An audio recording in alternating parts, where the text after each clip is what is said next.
Electron का मास कितना था, देखो फिर से देखो, एक प्रोटॉन कितने के बराबर था, नियरली इक्वल, कितने का था 2000 इलेक्ट्रॉन के मास के बराबर, ठीक है, एक प्रोटॉन का मास यही था, तो यानी एक इलेक्ट्रॉन का मास कितना होगा 1/2000 MP, जैसे 2000 को यहां ले जाएंगे तो सेम ये, अगर प्रोटॉन का मास 1 यूनिट कंसीडर करा तो यूनिट को किससे दिखा दिया तुमने 1 U है, तो इसका कितना मास होगा 1/2000 U, ठीक है, तो मास समझ में आया।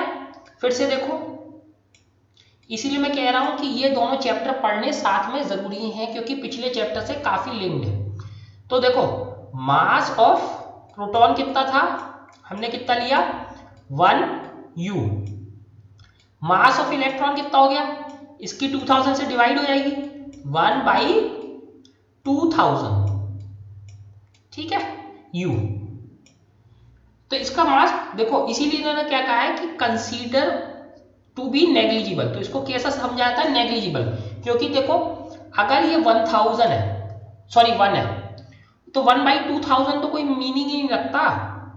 जैसे इसका एग्जांपल लो कि अगर आपको एक कोई पर्सन कहे कि ये चीज 2000 रुपीज की है, ठीक है, तो आप उसे कहो कि यार मैं तो इस चीज के 1999 रुपीज दूंगा, 2000 नहीं दूंगा, तो क्या वो आपसे मना करेगा चीज देने को, नहीं, क्योंकि 2000 रुपीज में 1 रुपए से कोई फर्क नहीं पड़ता। ऐसे ही अगर आप जो है किसी से कहो कि ये चीज कितने रुपए की है 2001 रुपीज की है, अगर वो आपसे कहे कि नहीं मैं तो इसके केवल 2000 रुपीज दूंगा, 2000 रुपीज दूंगा, तो क्या आप उसे मना कर दोगे 1 रुपए के पीछे, नहीं, क्योंकि 2000 रुपीज पे 1 रुपए से कोई फर्क नहीं पड़ता। तो ऐसे ही ये 1U मास है, ठीक है, और ये इससे 2000 टाइम्स लेस है, तो इसका मास कैसा होता है, इसके मास को नेग्लिजिबल मानते हैं कि इसका मास ना के बराबर है। नेग्लिजिबल का मतलब होता है जो ना के बराबर हो, बहुत कम हो, तो ये कैसा है नेग्लिजिबल, यानी very less, very very less, ठीक है, वेरी वेरी लेस, तो इसका मास कैसा है हमारा बहुत बहुत कम, मास ऑफ इलेक्ट्रॉन। प्रोटॉन का चार्ज क्या था, प्रोटॉन का चार्ज क्या था +1, इलेक्ट्रॉन का चार्ज क्या था -1, क्योंकि दोनों के ऊपर चार्ज कैसा होगा इक्वल होगा, बस उनका सिंबल अलग अलग होगा, ये पॉजिटिव होगा ये निगेटिव होगा। होपफुली इतना सब कुछ क्लियर हो गया। अब इसके आगे पढ़ते हैं, ठीक है, तो नेग्लिजिबल मास है प्रोटॉन वो इलेक्ट्रॉन का और चार्ज माइनस है, और प्रोटॉन का जो मास है वो यूनिट है 1 यूनिट है, और चार्ज क्या है +1 है।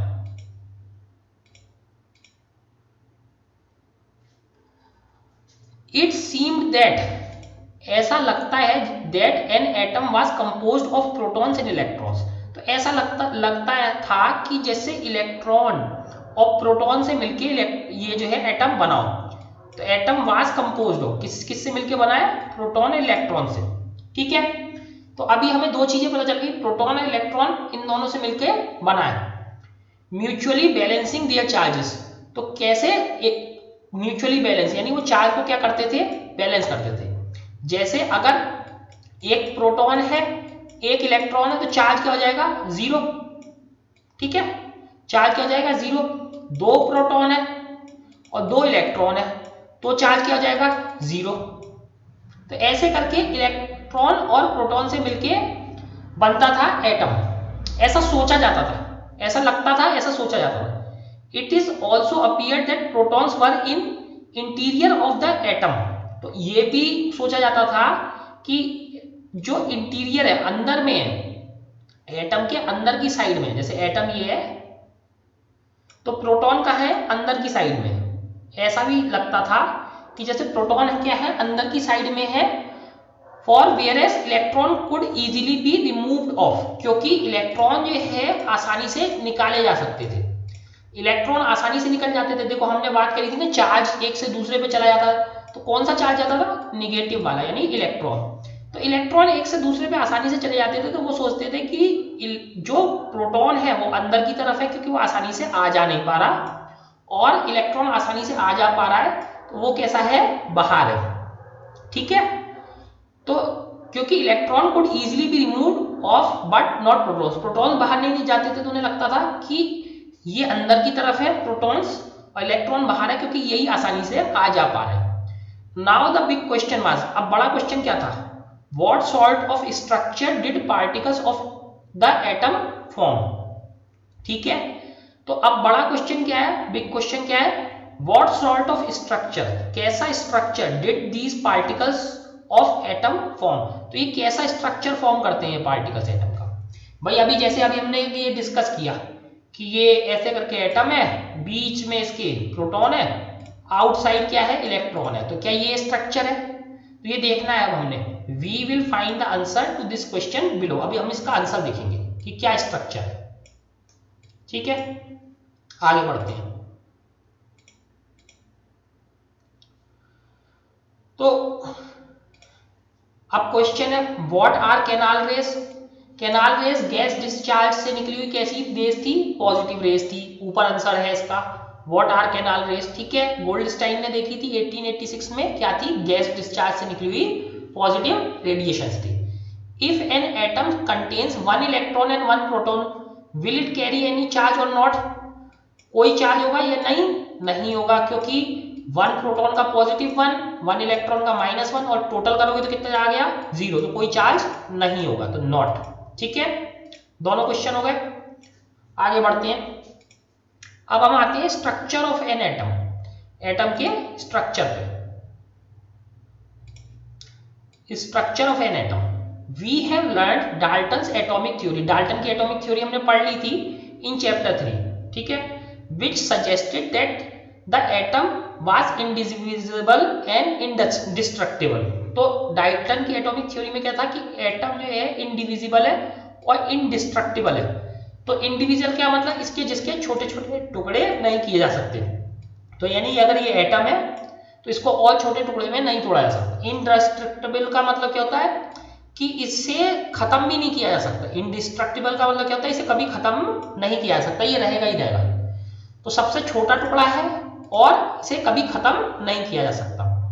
But the discovery of two fundamental particles, कौन कौन से फंडामेंटल पार्टिकल्स, पी पॉजिटिव और ई निगेटिव, तो ये दो फंडामेंटल पार्टिकल की डिस्कवरी से क्या हुआ, electrons and protons inside the atom, atom के इनसाइड जो थे, led to the failure of this aspect of Dalton's atomic theory.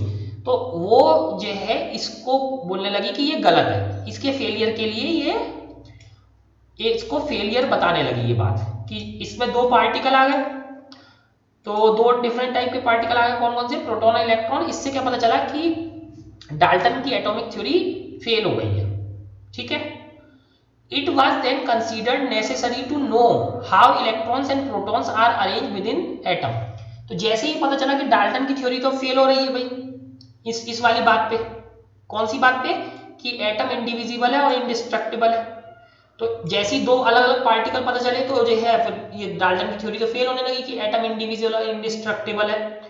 तो अब पता लगाना था कि how electrons and protons are arrange within an atom, कि इलेक्ट्रॉन और प्रोटॉन एटम के अंदर कैसे लगे हुए हैं, कैसे अरेंज हो रखे हैं। फॉर एक्सप्लेनिंग दिस, इसे एक्सप्लेन करने के लिए many scientist propose various atomic models, तो बहुत सारे साइंटिस्ट ने क्या दिए, एटॉमिक मॉडल्स।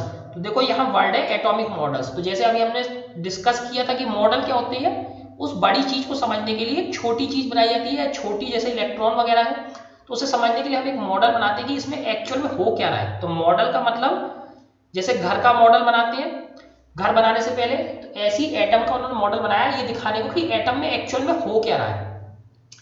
जे टॉमसन, फिर अगेन ध्यान रखना एच नहीं पढ़ा जाता, तो J Thomson was the first person to propose a model.